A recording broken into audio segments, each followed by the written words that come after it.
അസ്സലാമു അലൈക്കും, it's me റിസ. ഞാൻ നിങ്ങൾക്ക് ഒരു മനോഹരമായ കഥ പറഞ്ഞുതരാം. ഒരു കാക്ക വളരെ സന്തോഷത്തോടെ ഒരു കാട്ടിൽ താമസിക്കുകയാണ്. അപ്പം കാക്ക അരിയണത്തെ കണ്ടു. അരിയണത്തെ കണ്ട കാക്ക ചിന്തിച്ചു, അരിയണം എന്തു വെളുപ്പാണ്, എന്തു ഭംഗിയാണ് അരിയണത്തിനെ കാണാൻ. എനിക്ക് തോന്നുന്നത് അരിയണമായിരിക്കും ഈ ലോകത്തിലെ ഏറ്റവും സന്തോഷമുള്ള പക്ഷിയെന്ന്. അത് അരിയണത്തിനോട് കാക്ക പറഞ്ഞു. അപ്പം അരിയണം പറഞ്ഞു, ഞാനും ഇങ്ങനെയൊക്കെയാണ് വിചാരിച്ചിരുന്നത്, പക്ഷേ ഇന്നലെ ഞാൻ 2 നിറമുള്ള തത്തയെ കണ്ടു.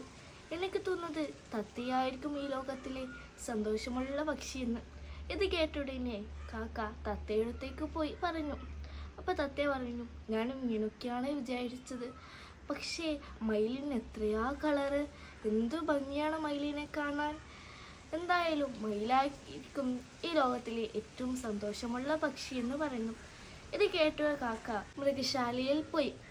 മയിലിനെ കാണാൻ എല്ലാവരും തിങ്ങി നിറഞ്ഞു.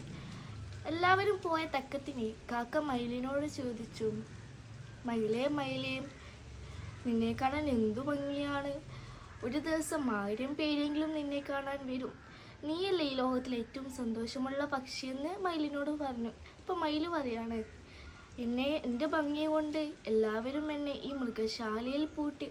ഞാൻ ഈ മൃഗശാലയിൽ കണ്ടത് വെച്ച് ഒരേ ഒരു പക്ഷി മാത്രമില്ല, അത് കാക്കയാണ്. കാക്കയാണ് ഈ ലോകത്തിലെ ഏറ്റവും സന്തോഷമുള്ള പക്ഷി. കാക്കക്ക് എവിടെ വേണമെങ്കിലും പറക്കാം. ഇത് കേട്ട കാക്ക സന്തോഷത്തോടെ പോയി. ഇതാണ് ഈ സ്റ്റോറി. ഇത് നമുക്ക് എന്ത് മനസ്സിലാക്കാമെന്ന് വെച്ചാൽ, നമ്മളെ ജീവിതം മറ്റൊരാളായിട്ട് കമ്പയർ ചെയ്താൽ നമുക്ക് സങ്കടവും നിരാശയായിരിക്കും എപ്പോഴും. അതുകൊണ്ട് don't compare your self with others.